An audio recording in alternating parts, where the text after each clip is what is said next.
Welcome to Wrestling Ruined Our Marriage. I am your host, Tanner, and as always, my co-host is here with me, Cameron. Hi, guys.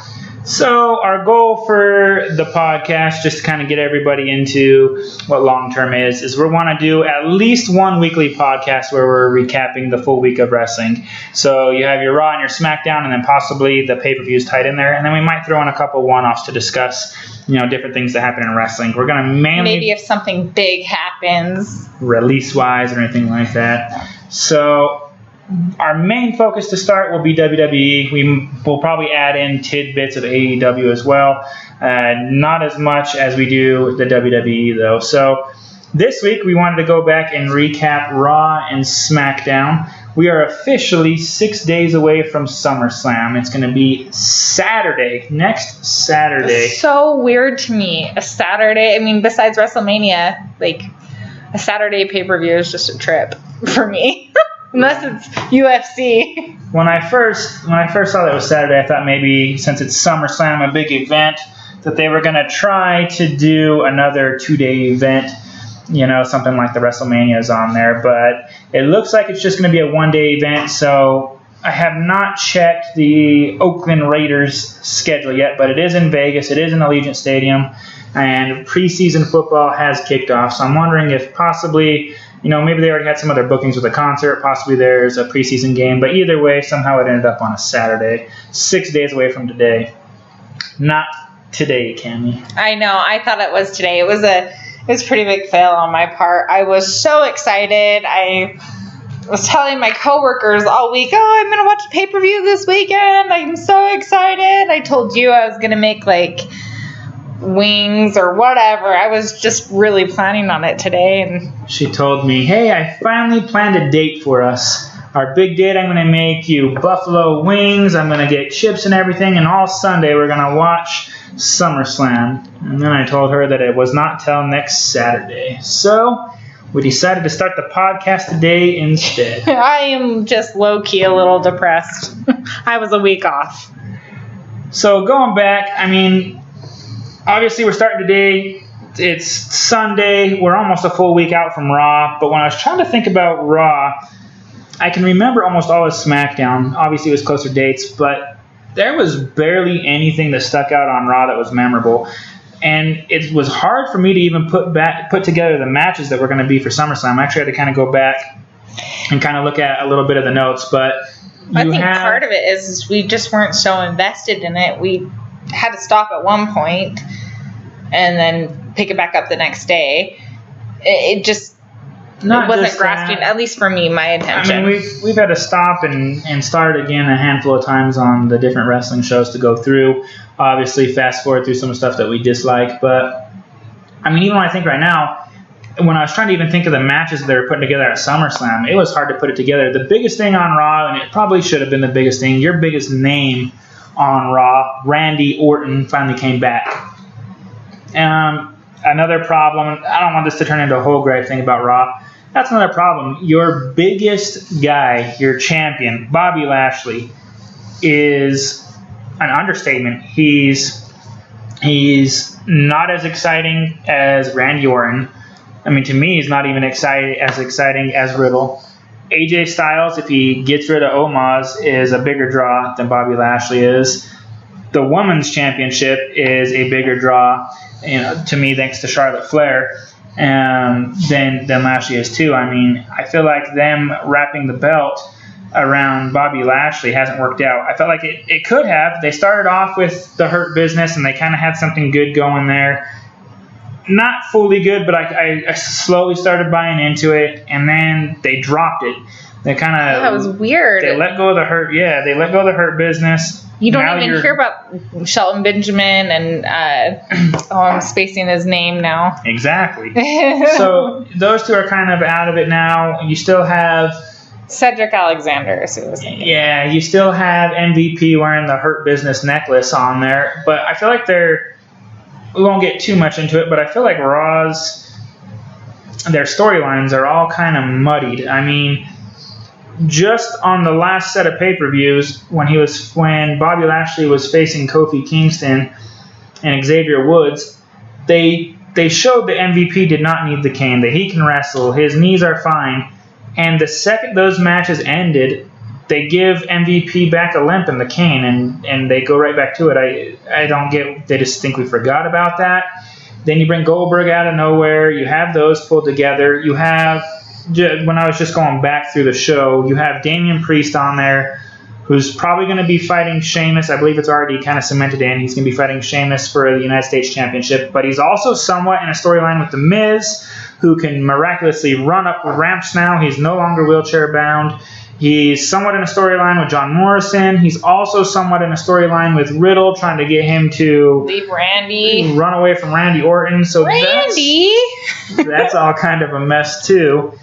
And so you kind of have that whole thing. So back to recap, Orton comes back, gets a somewhat pop from the crowd. Honestly, that was the most exciting part of Raw for me, was to see Orton, because it really has been kind of boring without him. And I feel like that was even kind of lackluster. I was excited for him to come back as well.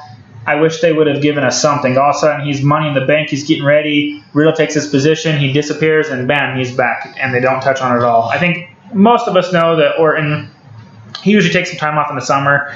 He's a pretty big family guy, so we kind of know that he was going to eventually be taking some time off and spending time with them. It's kind of a yearly thing for him.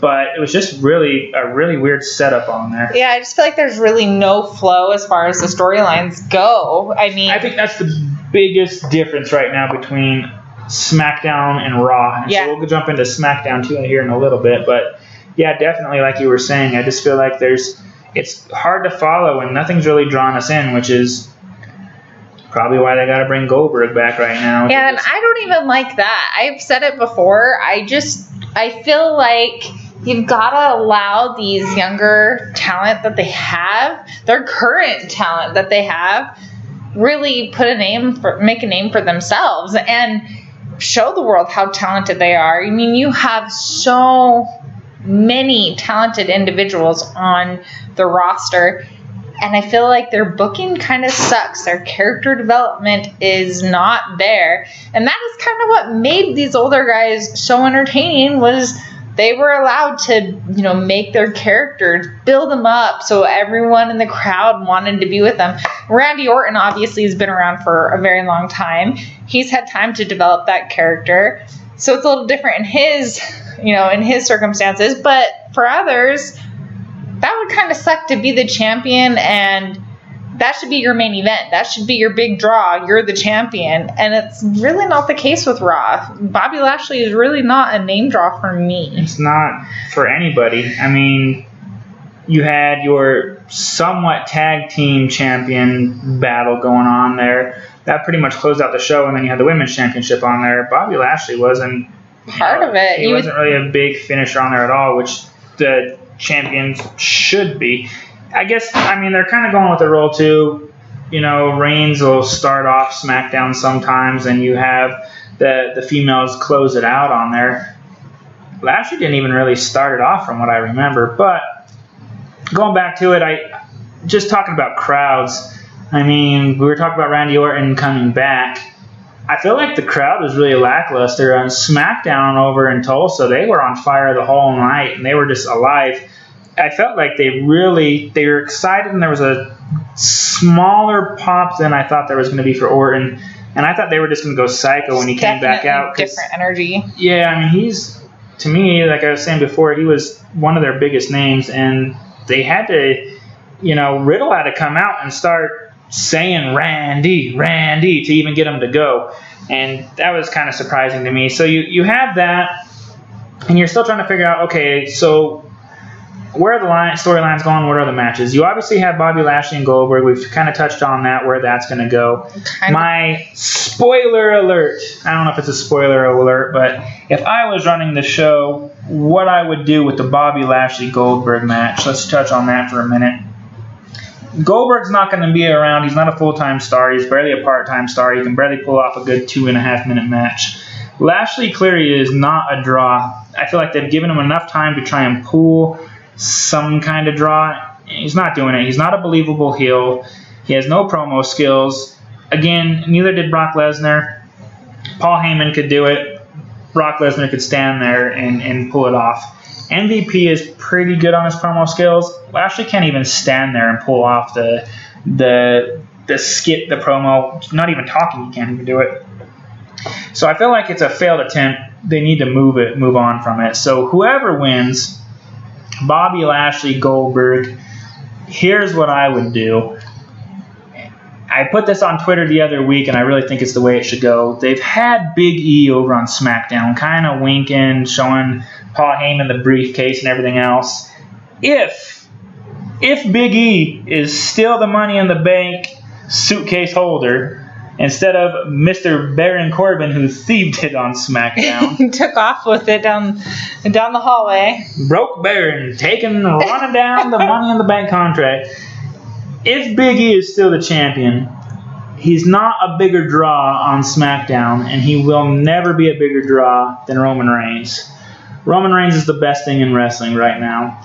I don't think you take the belt off of Roman Reigns and give it to Big E. I don't think you take the belt off of the Summer of Cena if he happens to win the 17th championship and give it to Big E. Big E's not a bigger draw than either of those two. Big E's probably not a better draw than Edge, and I'm not even an Edge fan. And he's probably not a bigger draw than Seth Rollins either. So you have quite a few people who are on SmackDown that I don't think he is better than. Big E is a better WWE champion than Bobby Lashley, and he's also more consistent and probably a better WWE champion than Goldberg. He's got mic skills. He's charismatic. I think he can pull in, and you could even reunite them with the New Day. Like, I think it would be a great thing to happen. I think like you said, the best thing to happen to Raw is whoever wins the championship between Bobby Lashley and Goldberg. I hope it's not Goldberg. I just have to say that. Big E cashes in. He takes the championship belt. You put AJ Styles back in singles competition because he does not deserve to be stuck down there with Omos. And you can give the New Day back the belts. Now you have Big E as the champion on Raw. You have the New Day as the tag champs if you want to play the stable again. But I think that's the best way to set it up. You can push some other tag team champions on there. You have a couple more that are kind of up and coming right now on Raw that they're trying to bring on. You have the Viking Raiders are slowly starting to come back, and a couple other guys. So you can set up some good tag matches. You just got to get AJ Styles out of the tag team picture. But it's like the creative is just not there. It's crazy. I feel like on Raw, Big E can close out the show. Big E can open the show.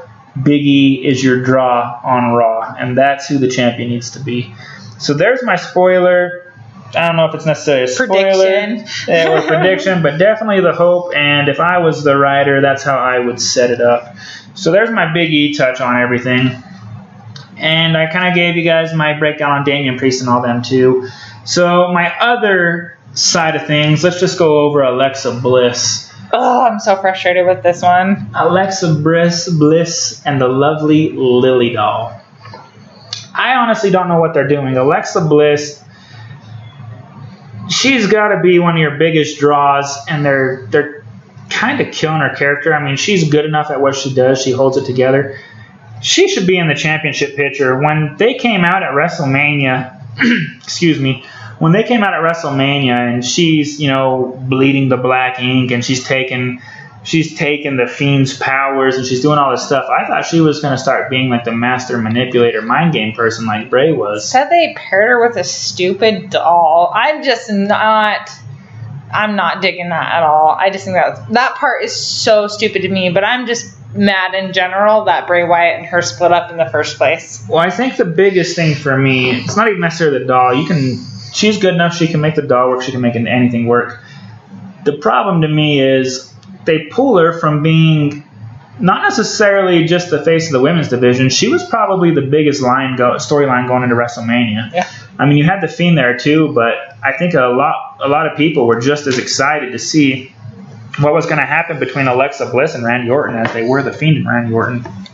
Her and Randy had a really good storyline going on. They all had really good chemistry. All three of them, I think, did. They worked well together. You had your evil versus evil kind of play there. And now, I don't know what's going on. You kind of lead all that. But you take her from that, and you put her with Eva Marie to try and get Eva Marie over. And even that's not helping. Dewdrop's over more than Eva Marie is right now. No one likes Eva Marie. And they can't decide.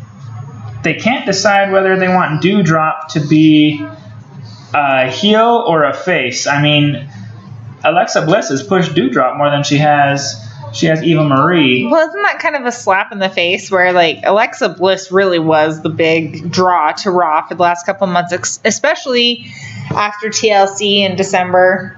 And it was her and Randy feuding for all those months. People were tuning in just to see what she was going to do. And fire to the face. Right? And now it's like, okay, the best we got is Eva Marie. There you go. And thanks for all your hard work, this last year and a half, but Eva Marie's where you're at. Who I'm sure over the years has improved her in-ring skills, but she still is not a crowd favorite. She's not a draw either. It's the same character. It's the same character, just with pink hair. What I think they should do is she should have been in the championship picture. She could have been messing with Charlotte Flair's head. She could have been in there with Rhea Ripley. Instead, they had a perfect opportunity with her being eliminated in the Royal Rumble by Rhea Ripley. That was a perfect opportunity for her to be like, hey, I'm going to unleash the little Lily doll on Rhea Ripley for eliminating me. Instead, they kind of took it a different direction and had her feud with Shayna Baszler. I think that's somewhat because they always want a heel and a face. And I think they knew that, if you're going to push anybody, you push Ripley over Eva Marie, and then you let Dewdrop kind of make her way in there. I got an opinion on that on Smackdown too. But Ripley's the one you push. She's got the skill, the size, and everything else, but I don't think they wanted to put them together because Ripley would have been the bad guy. And I don't know why they're so stuck on this, because back in the day when you had the big names, they would obviously kind of go a heel and a babyface role, but they wouldn't necessarily be like, hey, you're a good guy, I'm a bad guy. It was just, I'm Stone Cold, you son of a bitch, and I'm The Rock, and that's kind of how they went on there. And then was it a clear-cut babyface? Yeah, you bad guy. You had two guys loaded with ego going at it on there. Obviously, you also had, your Rock and Triple H was a hell of a bad guy at the time. He can go heel or babyface too. So you had some of that, but I don't think they necessarily back then stopped storylines because they wanted a heel and babyface to let characters be characters. Yeah. So now going back to the women's championship on there, you have Nikki ASH versus Charlotte Flair versus Rhea. I think in the end, everybody knows Charlotte's probably going to end up with the belt again, but they're really trying to push Nikki ASH, and they're very much pushing the ASH part. I feel like such a hater. I don't like that character. It reminds me of the Hurricane when he used to be a superhero. What I wonder, they brought her in as... to me, it was more like an escapee from the Ambrose Asylum. She was this crazy, excited girl, a little bit psycho, and then they kind of took the psycho away and just put her as like an overexcited girl. It makes you wonder if she went to the creative team and said, hey, I want to be this almost superhero character, and this is what I truly want. Or if they brought the character to her, and she's like, I don't like that at all, and they're like, hey, we'll give you the women's championship. She's like, hey, I love that character. I'm all in now. They can't even pronounce her name. They started off with Nikki Ash, and it sounded, even the first time they started announcing it, I was down here cracking up as we were watching, because it's like every time they say Ash, it sounds like they're saying Nikki Ass. And apparently more people than myself thought that, because they are not allowed to say Nikki Ash anymore. They spell out ASH every time, and they make sure they do. I feel like if you say Nikki Ash, somebody's yelling at you on the headsets. Yeah, I totally agree. To me, it just seems like the weirdest push, where she really wasn't going anywhere. She was kind of off TV for a little bit, and then all of a sudden she comes back and she gets this big push. They could have pushed Liv Morgan over on SmackDown. She was getting that underdog push, and now she's disappeared again. And I don't know that Liv has the in-ring or the promo skills yet. She's possibly on her way, but she's still got some work. I don't think she outshines some of the other people. No, I do. I think she does. In my opinion, I think she does. And I just don't quite understand why they would have Nikki ASH win Money in the Bank. And it's a really weird push to me. I think they could have gone 100% a different direction. Even still now with like Alexa Bliss, going back to her real quick, she could have gone after, Nikki ASH. They have a history together. It would have made more sense, but it's just all over the place, and I'm not really particularly here for it. So, I think they're doing it to build characters, which I'll transfer us over to Smackdown side. I think that pretty much covers almost all of Raw that I have in mind. Is there anything that I'm missing? Yeah, I just personally hope that they can, go have a little more structure in their storylines, better booking. The most memorable part was, we want Wyatt chants during the Alexa Bliss match. Like, I don't know. I just think it's a little crazy, the booking and the way the creative team is going. Don't forget Randy and his new mustache. Oh, yeah. So, that'll take us over. Going into SmackDown, we'll kind of cover all of it, but I'm going to start at the end. And Sasha Banks and Bianca Belair, they put on a match together at WrestleMania that, won awards. It was very well done. They had good storytelling put on, and that's the biggest. We mentioned it a couple times here, but history making.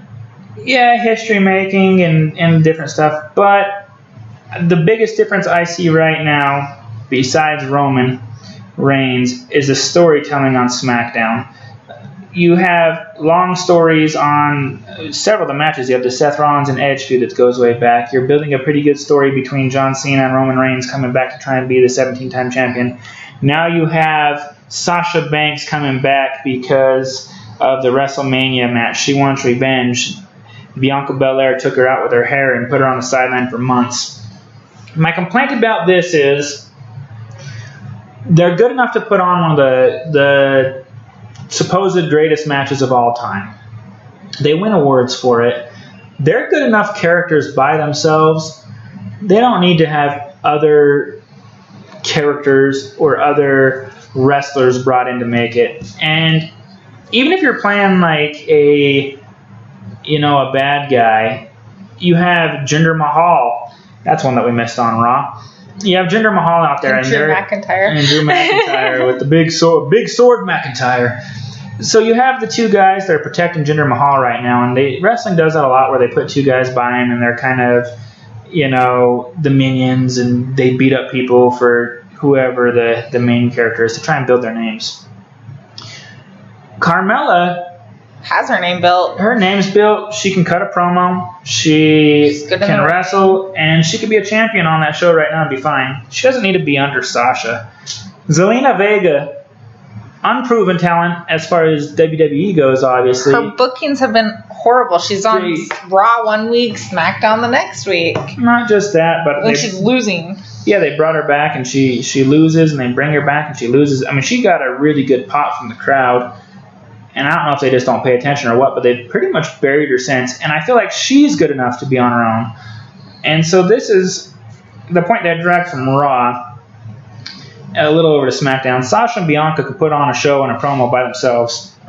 They don't need Carmella and Zelina Vega to be Sasha's minions to beat up Bianca. And Sasha doesn't need it either.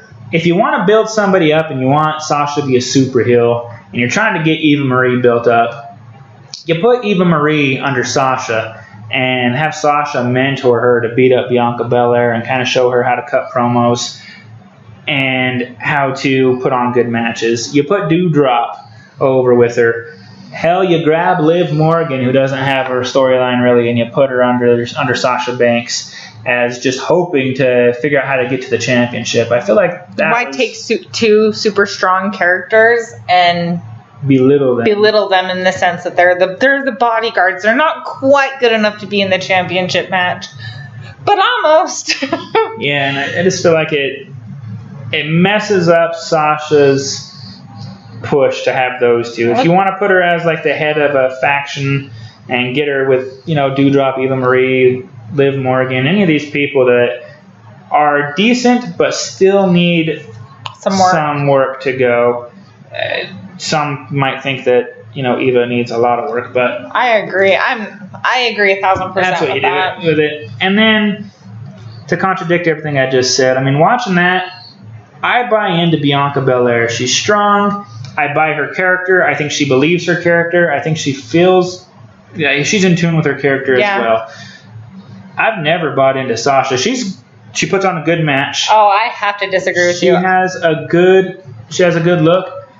When she's laughing at the end when she's got Bianca Belair's hair wrapped around her, just reminds me of like a wannabe Seth Rollins, match. I feel like her acting when she's at the table is awful. I don't believe her facial expressions. I don't believe that she buys into the character she's portraying. I disagree with you. I think she's a good heel. I like how she's friendly one minute, betrays her the next minute. To me, you watch her over the years, that's kind of how she's always flowed. So I definitely like the character. I think she's an amazing, talented woman, and not that you've disagreed with that part, but I think she plays a believable part for me. She's always kind of got that confident, sassy. I mean, when you bring up I play a good guy and a bad guy, she did the same thing with Bayley. But I feel like Bayley was a big part. I mean, everybody was waiting for her to just stab Bayley in the back, and then Bayley did it.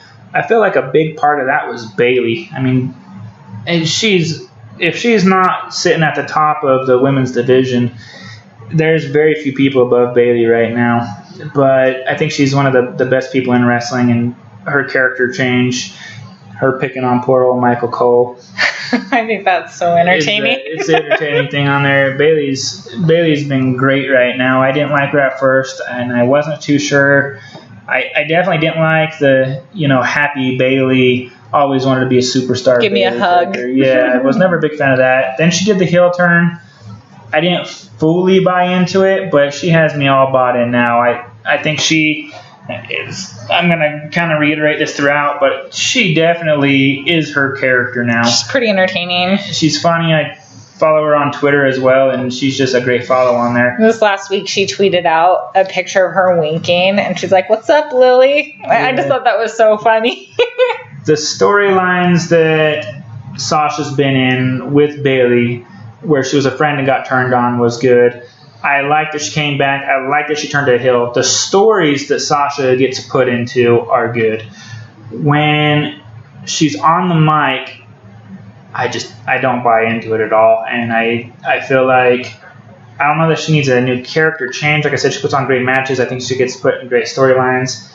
I just can't buy into her character. I feel like she's an awful actress, excuse me. I disagree with you. I really like her character. I buy into it. I'd be kind of a little witch too if I, lost my championship too. That storyline though, that's not necessarily mic skills. I think the storyline's great. They set her up for a perfect story. I just don't think that, her skills are there. But to touch on that, I mean, they had the contract signing. Obviously, we know those never go that great. They brought out Carmella. They brought out Zelina Vega.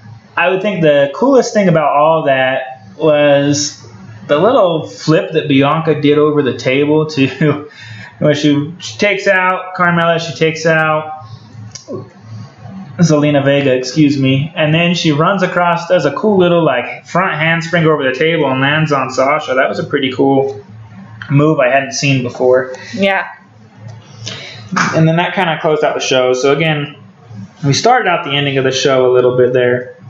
We'll kind of jump back around and go back up to the top. But that was the end of the show. Kind of get both of our thoughts there.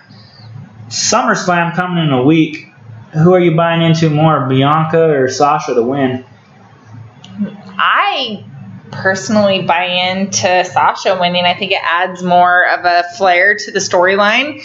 Kind of like her redemption story, if you will, where she lost her match. She didn't think she deserved to lose, and now this is her taking back her title. And I think it also allows an opportunity for Carmella and Zelina Vega to, betray Sasha, if you will, and put them into the front lines for the championship. Bianca Belair, in just a few short months as being on the WWE main roster, put on one of the best WrestleMania matches of all time. For sure. She then went on the last pay-per-view, and it was just her and Carmella to put on a pretty good show for a last-minute injury. Yep. Who did Carmella replace? Bayley. That's Bayley was right. out with an injury. Bayley was going to be the one on there. That would have been I'm sad we missed out on that storyline, the Bayley and Bianca storyline. Yeah. Bayley messed up her knee. So you had her replace that. I feel like she's come through and is basically must-see TV for the women's division. I've seen Sasha be champion over and over again. It's not a draw for me. Maybe it is for other people, but I pay attention to when Bianca's on TV right now. Her strength, her size, her character, I pull in on that. I could hit the snooze button when Sasha's the champion. Maybe they have a new angle now, but I hope that... No, I think it opens up opportunities for others. I think this is a good opportunity to get Carmella and Zelina into the title shot. I just think it's lining up better. Dream match right now for SmackDown, Bayley Bianca. So let's go back to the top of the show. How was that? I loved it. With John Cena going out, the crowd was going crazy for him. That was awesome. Crazy. I mean, I love John Cena. How many times recently, and I mean recently within the past few years, not weeks or months, has John Cena gotten any cheers? How many times has he come out onto, jump down to the ring and he's got booed out of the stadium? Cena sucks. Not just, you have the Cena sucks, which you have Let's Go Cena, the other side is chanting Cena sucks. That's good because he was a draw at that point in time. You have the same thing with Roman now where half the crowd cheers, half the crowd boos. They're split. Yeah, you kind of get that split thing on there. And if you're a heel, as long as they're booing loud and booing, passionately, you're doing your job. You're getting a reaction. Exactly. And so there were times where Cena recently wasn't even getting a reaction. Fans were just pissed when he came out. Yeah. And so even when he came out on, the previous weeks, they were good. Tulsa blew everybody away. That was the best crowd that I think we've had. Obviously in a long time, since COVID started. Yeah. Cena comes out. I agree. And I was never a big Cena fan. I've watched wrestling, like we said before, probably since I was 8 or 9 years old. And I watched it the least amount of time when Cena had his long reign. You had Cena on there, you had Edge on there, and you had Batista on there. And that's probably the least I ever watched wrestling. I was never a big Cena fan. I didn't think he had a great character. Roman's missionary position kind of, summarize it all in one. You were going to get the same shit week in and week out. He wasn't going to change characters. He barely changed T-shirts. There is nothing wrong with missionary position, okay? Only if it's every day in and out. So I just never really bought in. But I think that John Cena did prove on this promo, as different people have said, there's levels to this shit. And as much as I wasn't a big John Cena fan, he proved that he is still at the top of the level, the top of the food chain up there. Even being gone, he can come back. He definitely was the better one at cutting promos. At one point during the promo, Reigns even said, hey, you're going to come out here, you're going to cut a good promo, and that's not my game. I just come in the ring and destroy. Which Reigns has a point. He does very few promos. Heyman kind of honed that in. That's the beauty of Paul Heyman. Paul Heyman can cut a promo like nobody can. Like, it is amazing. He has a natural talent for that. And I don't know if it's all Paul Heyman's work, if it's Roman's work, if it's different people backstage, but since Roman has aligned with Paul Heyman, his character, like I've said, his character is the best thing in wrestling. You believe it. You believe when he goes out there, he's out there to kick some ass. You believe he can stack them up and pin them. the way he hones in with his attitude, with his demeanor, even his facial expressions as they're talking and John Cena's cutting the promos on him, the way he just looks and laughs at it, you can tell he truly doesn't believe it. Like his character is what I felt when we were just talking that Sasha's is lacking. Roman has me fully bought in on everything, but to talk about a great promo, I mean, John Cena coming out, being good with the times, and school starting, let me give you a report card, and the way he was able to just get the 1, 2, 3. I mean, just like that, he was able to get the whole promo going, and 1, 2, 3 is going to be the big thing all this week carrying into SummerSlam. I do agree. I thought he cut an amazing promo, and the presence of Roman Reigns being there, it was awesome. The way he tuned in on Paul Heyman standing behind Roman Reigns holding the championship, and the 1, 2, 3. It was awesome. Roman Reigns is one big son of a gun. So yeah. I think that was great, and it is how many people out there don't agree that that's probably going to be the best match at SummerSlam. I mean, there's a couple that might be maybe runner-ups, but John Cena can put on matches. I remember years back he was in a Last Man Standing match with Batista, and you've seen the same endings, the Last Man Standings, over and over and over again, and it was kind of a cheap ending, but creative. I remember him wrapping Batista's legs, one on each side of the pole, the ring post, and duct taping them together so Batista couldn't stand up. A lot of people were pissed. They booed out of the stadium. They wanted a better finish or a bloodier finish, but he's creative, and I think he's in good enough shape, Cena, and he's got a good enough mind that him and Roman are going to get together, and they're going to try and bring the house down. I agree. I think that's going to be an epic match, and I'm so excited for it. Now I have to ask you, though, you gave us a prediction for Raw. What is your prediction for that match? That one's a little bit harder. Cena, I didn't know what he really had to win the championship for when this started, besides just coming back. But the promo is what brought me in. Yeah. You get the CM Punk reference. I might blow you a kiss goodbye as I run out of the stadium. That was, again, great promo skills. And then he dropped the line, and I knew he was close, but I didn't know that one more win would put him the most winningest champion of all time in WWE. I don't agree that he should be the best. I don't think he's the best of all time. I don't even think he's in the top 4 or 5. Obviously, several people of my generation disagree with me. I'm in shock that it's not The Undertaker, who's been there for almost 3 decades. Yeah. And undefeated for so many years at WrestleMania. Like, he was WWE during the WCW battles. It was him. For sure. DX. Now, obviously, you had The Rock and Stone Cold coming on that time, too. But anyways, so you have that. So now that gives you bring in the low blow Nikki Bella comment, which comical on there. You give the 17, or you put the 17-time most winningest champion in history on the line. And John Cena just released, what they say, 3 or 4 movies that he's in right now. He's got the Suicide Squad, a couple others. He's definitely on top of everything right now. Which kind of is funny because you go back not that many years ago and Cena was saying, The Rock bailed on and was a sellout for WWE. And now he's John Cena's the full-time guy, and The Rock can't just come in and plug himself into championship matches, and The Rock still had it. I think John Cena still has it as well, but John Cena kind of followed that same role. I personally hope that they don't put the belt on him. I think it would do Roman Reigns a huge disservice, but I hope they don't put the belt on John Cena. He's not going to be there full time. It's kind of the same thing with Goldberg. I don't want to see the belt go on Goldberg because he's not going to be there full time either. It was a little hard sometimes to see Brock Lesnar have the belt because he would show up once every 6 months and be like, okay, I got the belt. I just beat you and I'm gone again.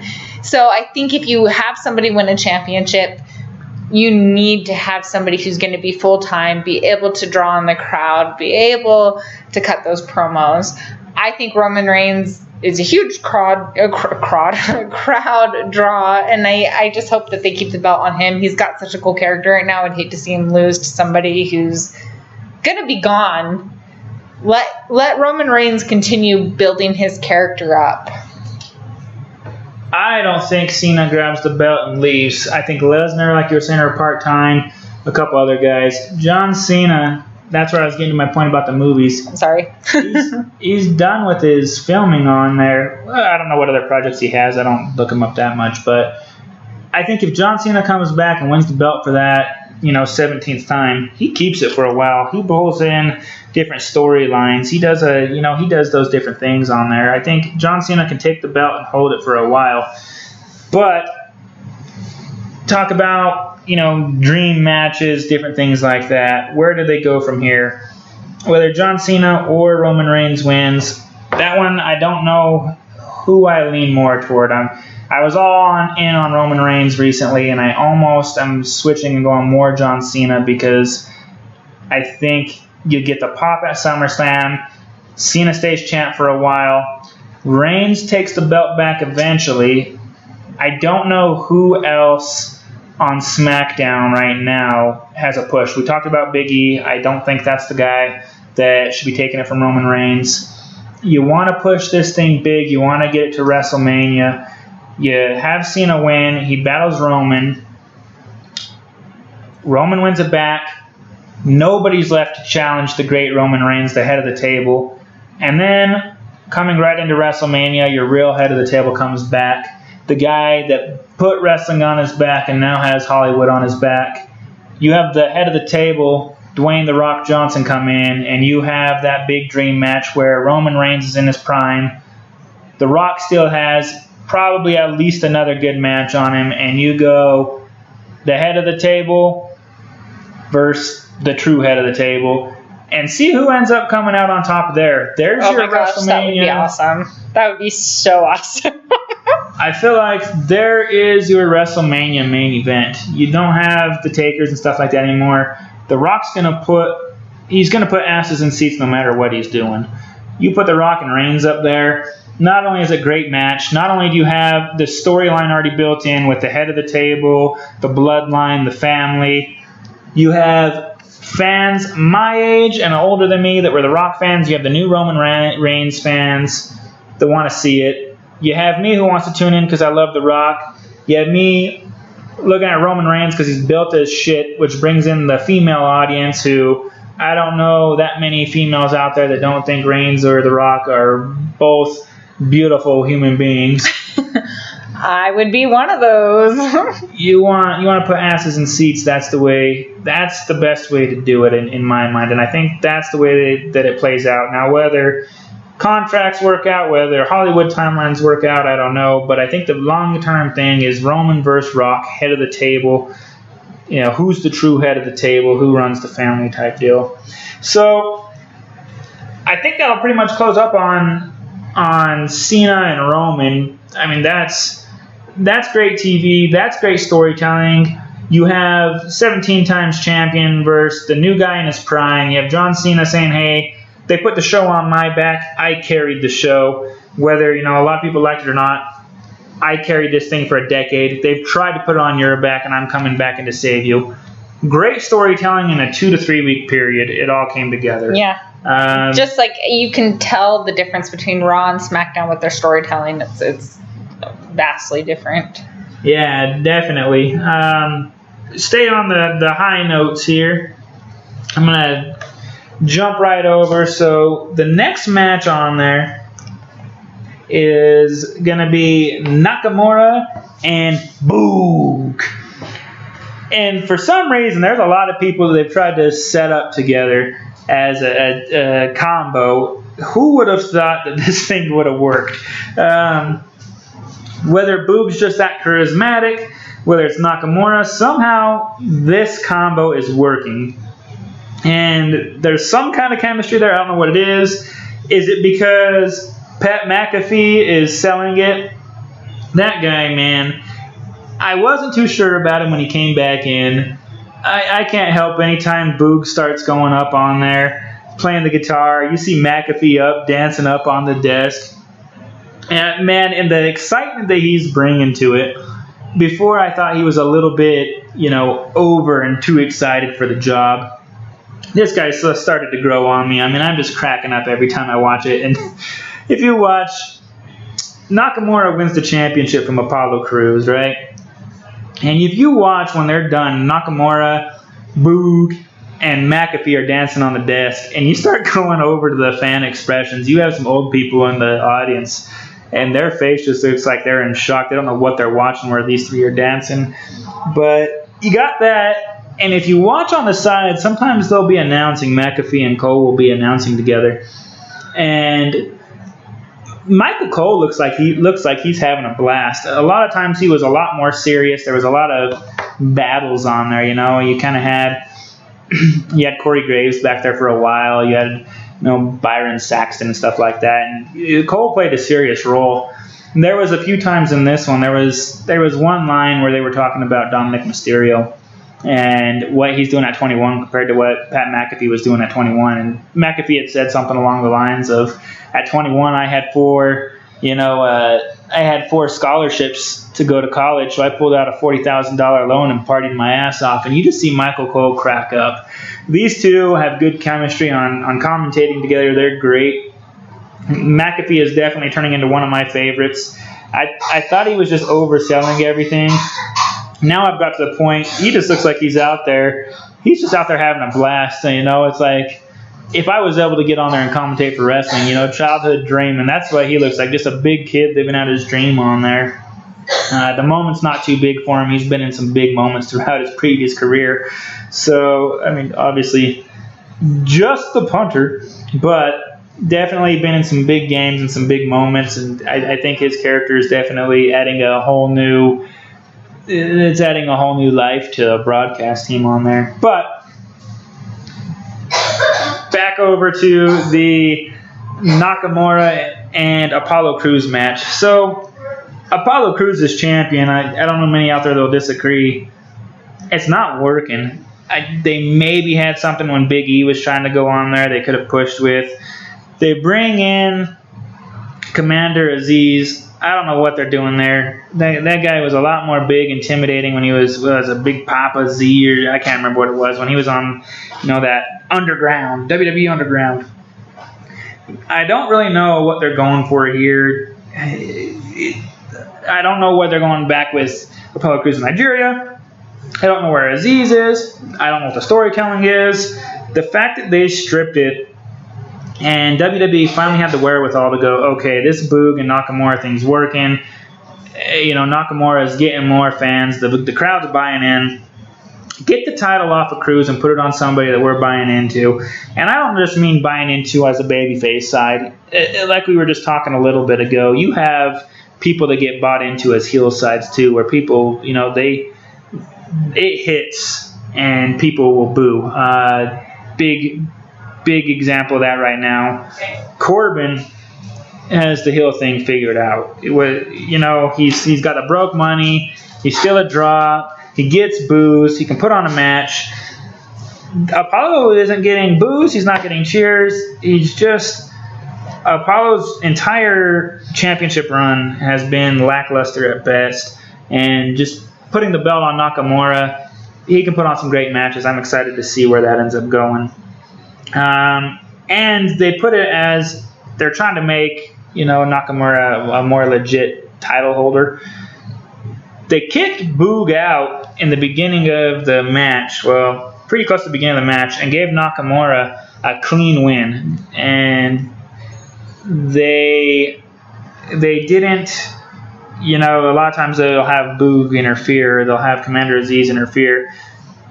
They gave him a clean win, which is probably the biggest statement they can make to Apollo Crews. Loss of a championship on a regular Smackdown broadcast and a clean as can be win. I mean, that tells you about how good your entire run has gone to me. Yeah, I definitely agree with you on that. It'll be interesting to see where this character goes. So after that, we got a couple more to hit on. I'll fly through this one, but it's the Rey and Dominic match on there. They ended up having the tag match with Dolph and Robert Roode.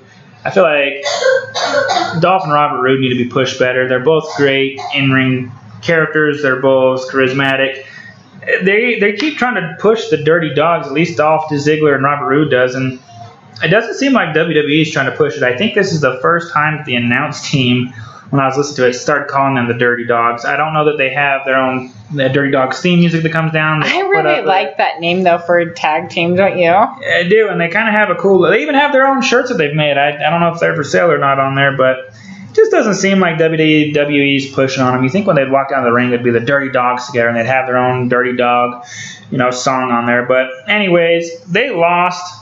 I don't think that they should be losing to Dominic and Ray. I don't think Dominic's good enough yet, but obviously Ray's put in the time.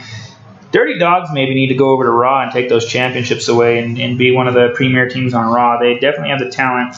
And now you got to figure out a couple things. What's the long term? Is Ray is Dominic gonna eventually turn on Ray because he doesn't want to listen to Ray's advice anymore? I think that would be great storytelling, though, if they did. If you look back at the Rey Mysterio, the history of the Rey Mysterio storylines, when has his family really not been involved? So it would be great to see Dominic go in and betray his dad. That would be an epic. I think Dominic still has a ways to go, but in his defense, he's doing a lot more at 21 than I ever did. So he's got a ways to go. He's got Hall of Famer dad there. I don't know that he can. Not just Hall of Famer dad. Ray's one of the. He's in the Hall of Fame. He's one of the best of all time in the ring. Done some of the greatest matches you can ever watch. Amazing. He was in our intro. I had talked about how I loved to watch that feud with Eddie Guerrero and Rey Mysterio, and half of that was because Rey Mysterio is so amazing in the ring. He's got these skills that are just unbelievable. He can put on great matches and in some of the best ones that I've ever watched before. And so Dominic has a massive shadow above him that we'll see if he can live up to. Yeah. I don't know if he's got the Charlotte Flair in him where he can take that by the horns and go with it, but we'll see as time goes on. But so Dominic, just so you know, I'm on WWEshop.com and they do have some Dirty Dogs. They are starting to promote. Yeah, Ziggler and Robert Roode's tank we'll tops. See. So. Maybe they have them together. It'd be nice if they push that because I feel like those two are good enough. They need to be on TV more, and they need to be in more matches. They both are great, in-ring performers on there. So you have Ray and Dominic win, and it was the Usos interfere. Dominic gets distracted. Ray, talks him out of the distraction. They win. So you have the Usos over there. Kind of pulls all that together. Ray and Dominic versus the Usos. I'm not bought in yet. I'd personally be more entertained if you saw the Usos turn on Roman Reigns than watching Dominic and Ray versus the Usos. Yeah, exactly. So you kind of have that. And that pretty much flies through those ones. You had no Edge this week, but you had some great Seth Rollins video packages about how everything that Edge has done, Seth Rollins has done better. That is, I hope, going to be a great match. I've mentioned that I was never a huge Edge fan. I'm still not the biggest Edge fan, but I feel like those two, their styles could work really, really well together. Rollins is another one that can always put on great matches, and so I love his suits. Every week he comes out in just a wild suit that is crazy, and I think it's awesome. Yeah, he changes his intro music almost as much as he changes his suit. But I love it. I think it's great. Seth Rollins' last suit was pretty great. I'll be interested to see what him and Edge end up putting on. That's going to be a pretty great one. Seth Rollins is an amazing in-ring performer. He can cut a promo. Seth Rollins, promo. But I think he's really talented. It will be a fun match. I do think I'm a bigger fan of Edge than you are. And I just keep thinking back of the Edge versus Randy Orton match. And that was awesome. It was a long match. I think it was I swear, over 30 minutes. It was a long match, but it was so great. And supposedly the greatest of all time. Well, I think it was an awesome match. And so my expectations, because Seth Rollins is so amazing in the ring, and I love Edge as well, I think it's going to be a great match. I think it's going to be fun. I don't even know who I'd want to win. I would like to see...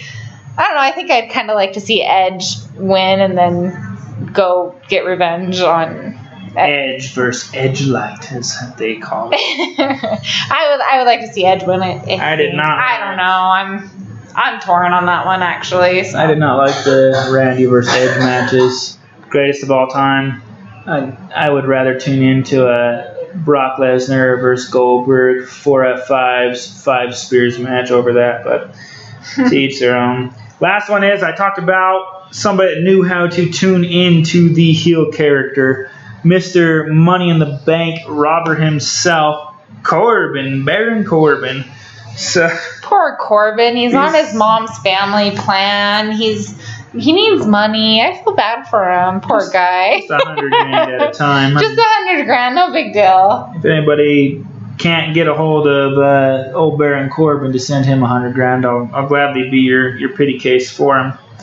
So Kevin Owens, Baron Corbin. I think Kevin Owens is just awesome. I like Kevin Owens. His character is great. I watched something on Twitter the other day where two young girls, both of them had on Kevin Owens shirts. One of them had a Kevin Owens sign, the other one had a John Cena sign, and they took a picture and posted on Twitter. Kevin Owens gets on, films a video, and says, "Hey, I'm actually not going to be at the show that you're at. I see your shirts though. Thank you so much. Your great support." I mean, went out of his way to reply to a picture that these guys sent him, and I just thought that was pretty great. Not everybody does that. You can tell that he definitely appreciates the love that he gets from the fans, even though his character is a little bit more egotistical to a point. But Corbin, on his last plea before bankruptcy, he has to win money now. He's about to get bankrupt. He's been fined for a dress code. He's lost, his Mercedes. I don't know if you guys caught the mistake on Raw there that I had seen, but he's not supposed to have his intro music anymore. He lost the rights to that when he lost his money. When he walked out for a second on Raw, they played his music for about 2 seconds and then cut it real quick, and he walked out on there. They had some great signs in the audience. You had a little girl with Baron stole my lunch money, or Corbin stole my lunch money on there. But Kevin Owens comes out after Corbin starts cutting a promo. And a new look Kevin Owens. He used to just have, the live/evil tattoo and the bullhorns. He's got the full sleeve on one arm, and I noticed just watching this one that his other arm is starting to get almost a full sleeve too. Well, now you know for sure that Kevin Owens is at least not broke. Yeah. He's getting a full sleeve of tattoos. Those aren't cheap. He's getting full sleeves. I've seen that there's a little design going through his live thing on the other arm, so he's definitely getting his ink on there. But they end up having a match. If Corbin wins, he earns $1,000. Corbin did not win, which led to him taking off. My take on that one, we'll see who Corbin ends up facing for the championship. Is he going to end up going against Owens? He's got ties on Rocks. He's been bounced through both shows. If not, where does that leave Owens at for a match? Where does that leave Big E at?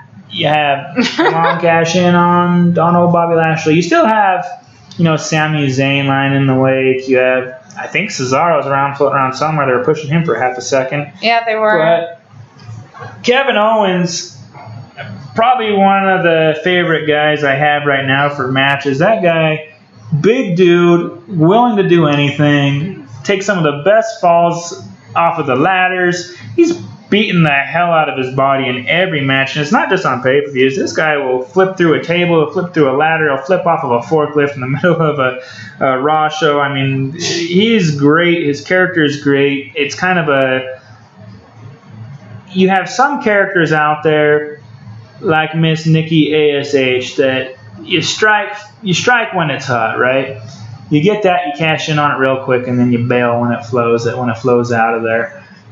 Kevin Owens has a character that's a timeless character. He's got a little bit of an ego. He's kind of annoyed with everybody, it seems like. He doesn't like anybody. He doesn't like anybody. His best friend and him beat the shit out of each other every couple months. Yeah. His character is one that can last for a while there. So I tune into his, but that pretty much covers all of it. That's our thoughts. My last thought, just really quick, is I hope they don't screw Big E. out of his Money in the Bank and give it to Baron Corbin. I think Big E would just be such a good name draw for, like you said, going over to Raw, beating Lashley. That would be awesome. I hope that they go that route. I'm usually wrong with these sort of things, but that's my hope. I don't want them to screw him over. The only thing that you have besides that is if they don't follow the Lashley route, I was going to say I don't know who is next for Roman Reigns, but you have Seth Rollins lying there. Seth Rollins, and you still kind of have a little bit of the Edge thing because that wasn't a completely clean loss, right? Rollins attacked him. So Cena, say he loses, you still have Edge, you still have Rollins lying there. You have John Cena sitting right there too. Big E, just go cash in on Bobby Lashley and let's get Raw back on track and get some storylines going over there. For sure. That'll sign us out. This one definitely went longer than anticipated, but hope you guys enjoy. Hey, thank you guys. Have a good one. We'll see you next time. Thank you. On Wrestling Ruined My Marriage. Our marriage.